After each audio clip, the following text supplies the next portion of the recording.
अस्सलामुअलैकुम। I hope so आप सब खैरियत से होंगे। आज हमने इंग्लिश की पेपर प्रेजेंटेशन करना सीखनी है। तो हमारे पास इंग्लिश के लिए सबसे पहले 605 कट मार्कर, एक जेल पेन, आप जेल पेन की जगह इंक पेन भी यूज़ कर सकते हैं, 604 कट मार्कर, और या तो आप पेन यूज़ करेंगे या आपने जेल पेन यूज़ करना है, और एक आपने स्केल ले लेना है।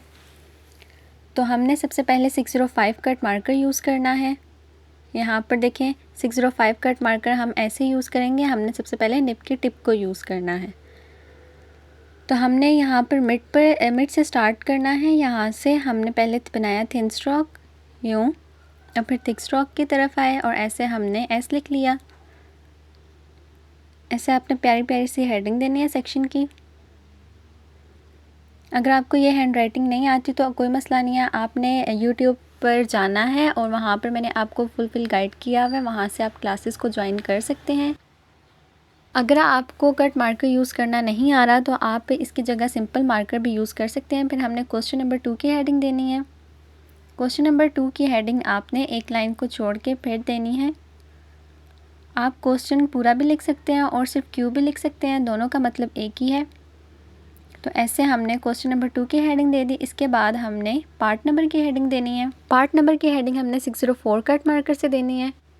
ऐसे जैसे मैं मार्कर को यूज़ कर रही हूँ बिल्कुल आपने भी वैसे करना है। हमने सबसे पहले निब की टिप को यूज़ करना है। तो यहाँ पर हमने पार्ट नंबर की हेडिंग देनी है। आपका क्वेश्चन नंबर पेपर में होगा, आपने वही राइट करना है। यहाँ पर मैं सिर्फ आपको एग्जांपल दे रही हूँ।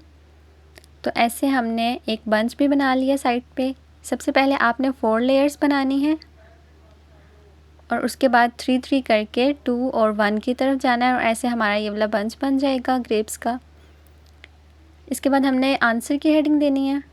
आंसर की हेडिंग भी हम 604 कट मार्कर से देंगे। आंसर आपको पूरा लिखने की ज़रूरत नहीं है, बस शॉर्ट सा आप लिखें ताकि आपका टाइम वेस्ट ना हो। फिर हमने पेन से या फिर हमने जेल पेन से अपनी राइटिंग को स्टार्ट करना है। या आप अपनी मर्ज़ी से आप पेन भी यूज़ कर सकते हैं और जेल पेन भी यूज़ कर सकते हैं। मैं यहाँ पर जेल पेन यूज़ कर रही हूँ। तो हमने आंसर नेक्स्ट लाइन से स्टार्ट करना है। ऐसे पेपर में मैं आपको यही सजेस्ट करूँगी, आपने कर्सिव राइटिंग नहीं करनी, आपने बोल्ड राइटिंग में अपना सारा पेपर करना है ताकि एग्ज़ामिनर को जल्दी में कुछ भी समझ आने में कोई प्रॉब्लम ना हो और एग्ज़ामिनर हमारी राइटिंग को आराम से समझ लें। यहाँ पर मैं कर्सिव राइटिंग से लिख रही हूँ, आपने बोल्ड राइटिंग से अपने पेपर को प्रेजेंट करना है। तो ऐसे आपने प्यारा प्यारा सा आंसर लिख लेना है।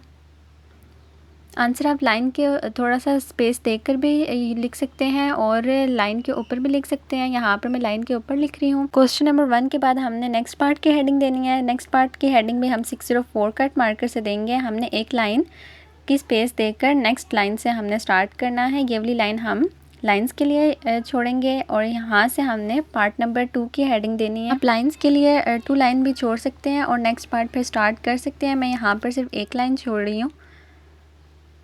तो यहाँ से मैं बिल्कुल मिड पे हमने पार्ट नंबर 2 की हेडिंग देनी है। आपका क्वेश्चन नंबर जो भी होगा पेपर में आपने वो राइट करना है और देन आपने उसका आंसर लिखना है।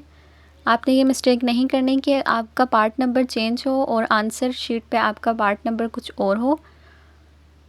तो हमने इस चीज़ का ख्याल रखना है। तो ऐसे हमने पार्ट नंबर 2 की हेडिंग दे दी, उसके बाद हमने डायरेक्ट आंसर लिखना है। इसमें हमने लाइन नहीं छोड़ी। ऐसे हमने आंसर लिख लिया। आंसर की नेक्स्ट लाइन से हमने अपने आंसर को स्टार्ट करना है।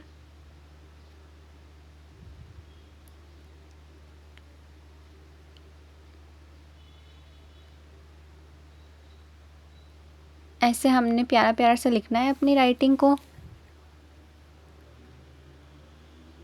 आपने इस पेपर प्रेजेंटेशन की सबसे पहले प्रैक्टिस करनी है पेपर से, और उसके बाद आपने पेपर में ऐसी पेपर प्रेजेंटेशन करनी है। अगर आपके पास इंक पेन है तो आपने उसकी इंक का ध्यान रखना है कि आपके पेन की इंक बहुत अच्छी हो और वो लाइट ना हो जाए बाद में। पेपर के लिए हमने वो वाला पेन चूज़ करना है जो मिड पे रुके ना और इजीली आपको लिखते हुए कोई प्रॉब्लम ना हो। तो ऐसे हमने प्यारा प्यारा लिख लेना है। नेक्स्ट हम कर्सिव राइटिंग भी स्टेप बाय स्टेप सीखेंगे, तो आपने प्रॉपर क्लासेस को ज्वाइन करना है और कोई भी क्लास मिस नहीं करनी। तो ऐसे हमने आंसर को राइट करना है। आपका आंसर इंग्लिश में मैक्सिमम 4 to 5 लाइंस का होना चाहिए। देन आपने नेक्स्ट पार्ट को स्टार्ट करना है। आपने राइटिंग करते हुए ये ध्यान रखना है कि आपका जो वर्ड है वो स्पेस उसकी इक्वल हो, ना आपके वर्ड में ज़्यादा स्पेस हो ना ज़्यादा कम हो।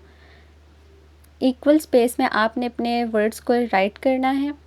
जैसे देखिए यहाँ पर मेरी इक्वल स्पेस है और ज़्यादा ना गैप मैंने दिया है। जस्ट 1 फिंगर के आपने हर वर्ड में गैप छोड़ना है और उसके बाद नेक्स्ट वर्ड लिखना है। तो ऐसे हमने सेकंड पार्ट लिख लिया। इसके बाद हमने थर्ड पार्ट की हेडिंग देनी है। इसी तरह आपने सीक्वेंस से पार्ट नंबर की हेडिंग देनी है। पार्ट नंबर की हेडिंग आपने मिड से देनी है। ऐसे हमने नेक्स्ट आंसर लिख लिया। नेक्स्ट आंसर हमने नेक्स्ट लाइन से लिखना है। आगे से आपने बिल्कुल नहीं स्टार्ट करना है। ऐसे पेपर प्रेजेंट करते हुए थोड़ा डीप लगेगा और वैसी लुक नहीं आएगी पेपर में।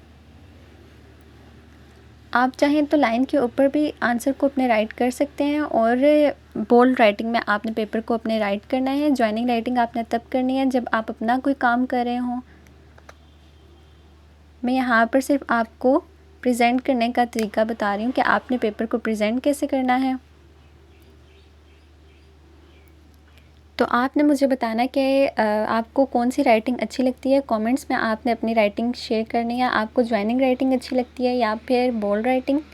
मुझे जॉइनिंग राइटिंग अच्छी लगती है, इसीलिए मैं आपको यहाँ पर जॉइनिंग राइटिंग से पेपर को प्रेजेंट करके बता रही हूँ। जॉइनिंग राइटिंग को हम कर्सिव राइटिंग भी कहते हैं, ये दोनों सेम होती हैं। तो ऐसे हमने अपनी लास्ट लाइन लिखनी है। अगर आपके पास नेक्स्ट पार्ट की हेडिंग देने के लिए सिर्फ एक लाइन है और आपके पास एक लाइन रह गई है, तो आपने नेक्स्ट पेज से स्टार्ट करना है। यहाँ पर मेरी काफ़ी ज़्यादा स्पेस थी, तो इसीलिए मैंने यहाँ पर थर्ड पार्ट को स्टार्ट किया है। आपने इस बात का ख्याल रखते हुए अपने नेक्स्ट क्वेश्चन को स्टार्ट करना है। तो ऐसे हमारा ये वाला क्वेश्चन भी कंप्लीट हो गया। अब हम लाइंस कैसे लगाएंगे, ये देखें। ऐसे आपने प्यारा प्यारा पेपर को प्रेजेंट करना है। ऐसे देखें कितना प्यारा लग रहा है। आपने भी ऐसे ही करना है। पहले पेपर प्रेजेंटेशन की प्रैक्टिस करनी है इसकी, और उसके बाद आपने डायरेक्ट पेपर में ऐसी प्रेजेंटेशन करनी है। फिर हमने लाइंस लगानी है। लाइंस यहाँ पर मैं 605 कट मार्कर से लगा रही हूँ। लाइंस लगाने का तरीका भी मैं आपको एक वीडियो में बताऊँगी कि आपने लाइंस कैसे लगानी है। साथ साथ मैं आपके साथ लाइन की मेथड्स भी शेयर कर रही हूँ कि लाइंस कैसे लगानी है। तो आपने इसका भी ध्यान रखना है। आपकी मर्ज़ी है, आप कोई सी भी लाइन लगा सकते हैं।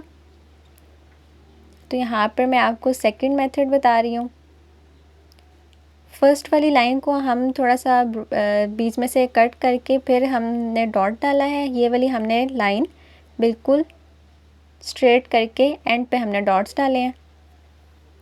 तो ऐसे एक मेथड ये भी है। और उसके बाद एक और मेथड भी मैं आपको साथ साथ बता रही हूँ। पहले उसी तरह हमने लाइन को ब्रेक कर करके लाइंस लगानी है। ऐसे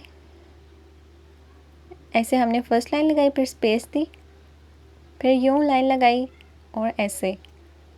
अब इसके बाद हमने 2 डॉट्स डालने हैं। यहाँ पर 2 यहाँ पर डालने हैं और ऐसे ही हमने 2 करके ऐसे लाइन लगा सकते हैं। हम सेक्शन की हेडिंग के नीचे लाइन लगाएंगे। सेक्शन की हेडिंग के नीचे मैं 605 कट मार्कर से लाइन लगाऊंगी। ये डबल कट मार्कर है। अगर आपने कट मार्कर को कट करना आपको नहीं आता तो आप क्लास को ज्वाइन कर सकते हैं। मैंने आपके साथ शेयर की हुई है यूट्यूब पर। तो अगर आपने अपने मार्कर को कट नहीं किया तो आप वो क्लास ज्वाइन करके इजीली अपने मार्कर को कट कर सकते हैं। तो ऐसे हमने सेक्शन बी के नीचे हेडिंग लगा ली, लाइन लगा ली। उसके बाद हमने साइड पे लाइन लगानी है ऐसे। अच्छा, ये सारी आपने लाइंस पेपर के एंड पे लगानी है। जब आपके पास 5 to 10 मिनट्स होंगे देन आपने लाइंस लगानी है। पहले ही आपने अपने पेपर पे ज़्यादा टाइम अपना वेस्ट नहीं करना लाइंस लगाने में। देखिए यहाँ पर मैं भी लाइन से एंड पे लगा रही हूँ, तो आपने भी लाइंस हमेशा एंड पे लगानी है। इस तरह आपको पेपर करते हुए कोई भी प्रॉब्लम नहीं होगी और आपका पेपर इजीली कंप्लीट हो जाएगा। तो एंड पे लाइंस लगाना ज़्यादा बेस्ट रहेगा। अगर लाइंस रह भी जाती हैं तो कोई मसला नहीं है, हमारा पेपर सारा कंप्लीट होना चाहिए। तो ये देखें, हमने आज इंग्लिश के क्वेश्चन आंसर्स की पेपर प्रेजेंटेशन करना सीख लिया। नेक्स्ट हम नेक्स्ट पेपर प्रेजेंटेशंस करना सीखेंगे। हमने अभी तक उर्दू की पेपर प्रेजेंटेशन, फ़िज़िक्स के क्वेश्चन आंसर्स कैसे लिखते हैं, और हमने इंग्लिश के शॉर्ट क्वेश्चन आंसर्स की पेपर प्रेजेंटेशन करना सीख लिया है। तो ऐसे आपने पेपर को प्यारा प्यारा प्रेजेंट करना है। आप मुझे अपनी दुआओं में याद रखना। आई होप आपको क्लास अच्छी लगी होगी। क्लास अच्छी लगी है तो आपने मुझे कमेंट्स में ज़रूर बताना कि आपको क्लास कैसी लगी है, और मुझे अपनी दुआओं में याद रखना है और अपना बहुत सारा ख्याल रखना है। आज के लिए सिर्फ इतना ही। अल्लाह हाफिज़।